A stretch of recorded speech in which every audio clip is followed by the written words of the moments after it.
So good day friends, we would be seeing the organizational chapter 1 second session. So this will be the last and concluding session.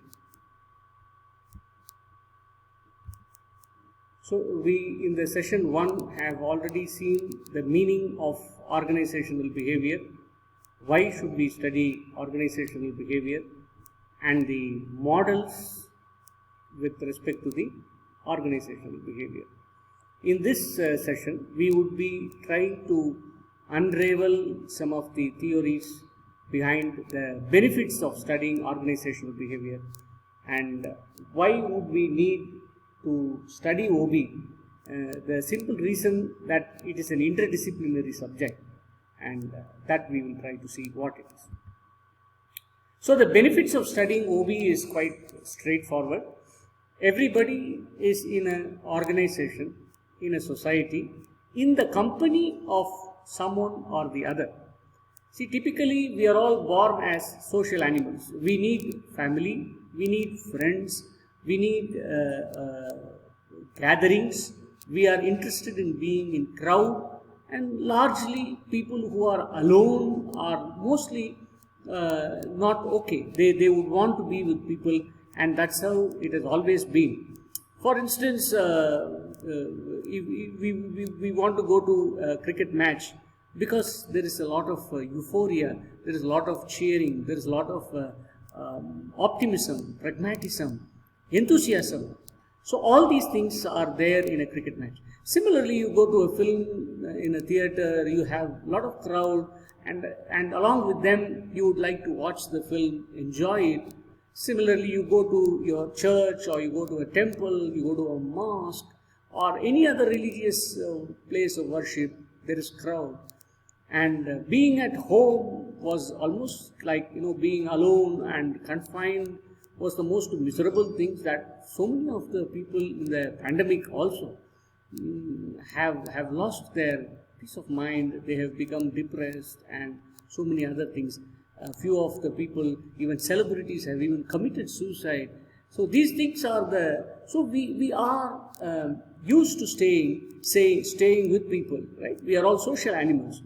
So why we should study organizational behavior is, since we are moving around with people around us, we are in a society, we are in a company, we are in an organization, we are in the middle of so many other people, we must understand others' behavior and also understand our own behavior.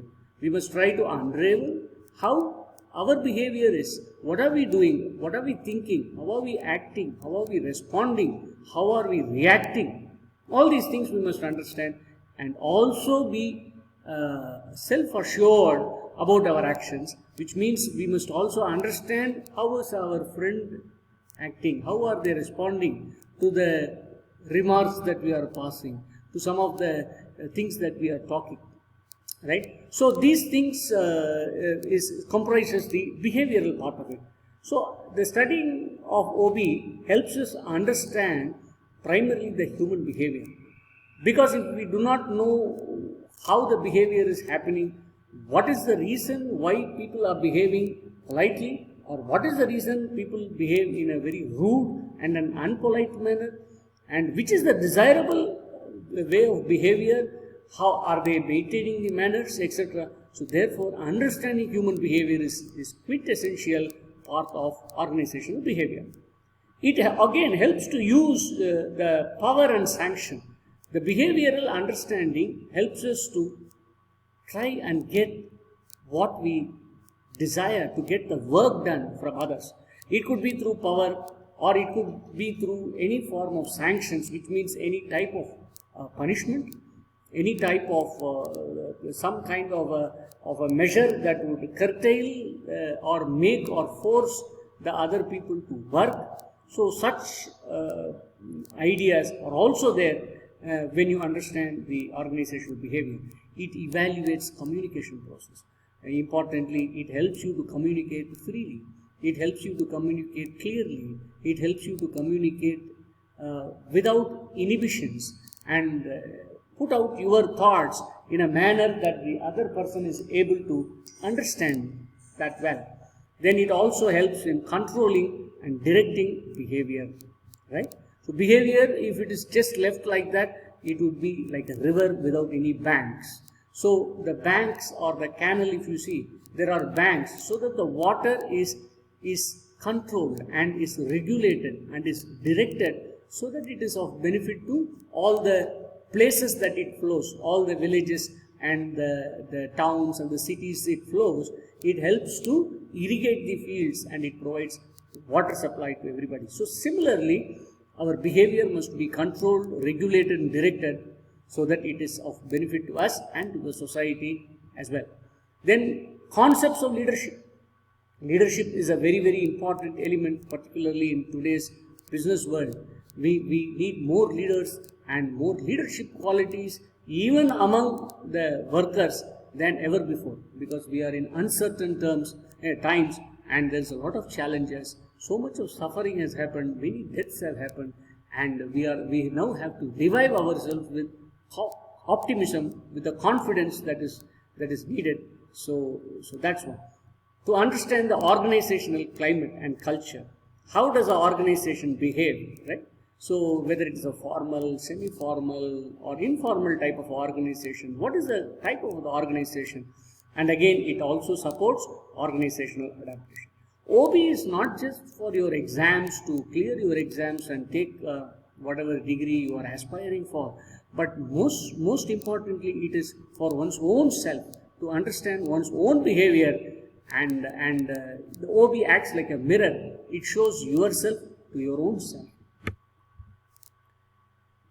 And OB as an interdisciplinary subject, see, OB is like what we call the bisibele bath, right? It's the food where you have so many ingredients put into it, and then finally it appears so different.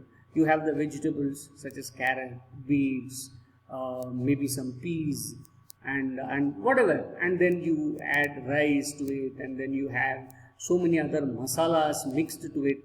Finally, so many things put together becomes this dish, what we call as a bisibele bath, and then it is very tasty. It is very good, nice looking, good aroma, good taste, etc. Similarly, organizational behavior is a mix of various other subjects. The other subjects are psychology. From psychology, organizational behavior as a subject has borrowed so many concepts like personality, perceptions, learning, attitude, etc. Now these are all not exhaustive. I have just mentioned some one or two. You can add etc. to the last word. Then from the medicine, it has brought concepts such as stress, tensions, depressions. These are all typical terminologies in medicine which has been borrowed by OB, organizational behavior.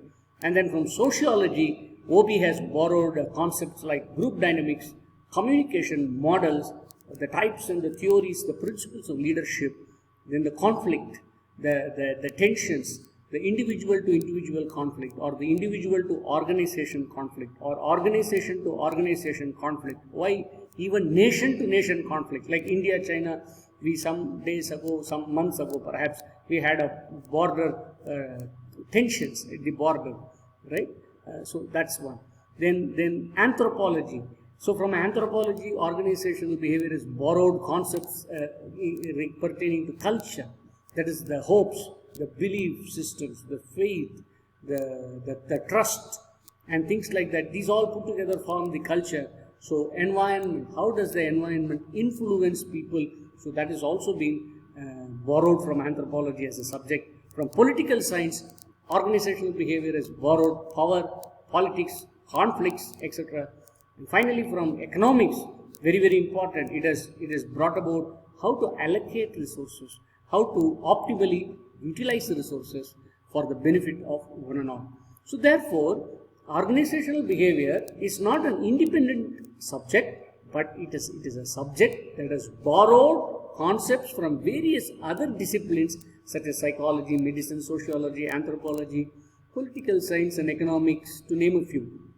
And many more other subjects have contributed to OB, and with the support and strength of all other subjects, OB is become a multidisciplinary and a very, very versatile subject. It is a subject that everybody must study at least once in their lifetime in order to ensure that they understand others, they understand themselves, and they understand the society that they are living in.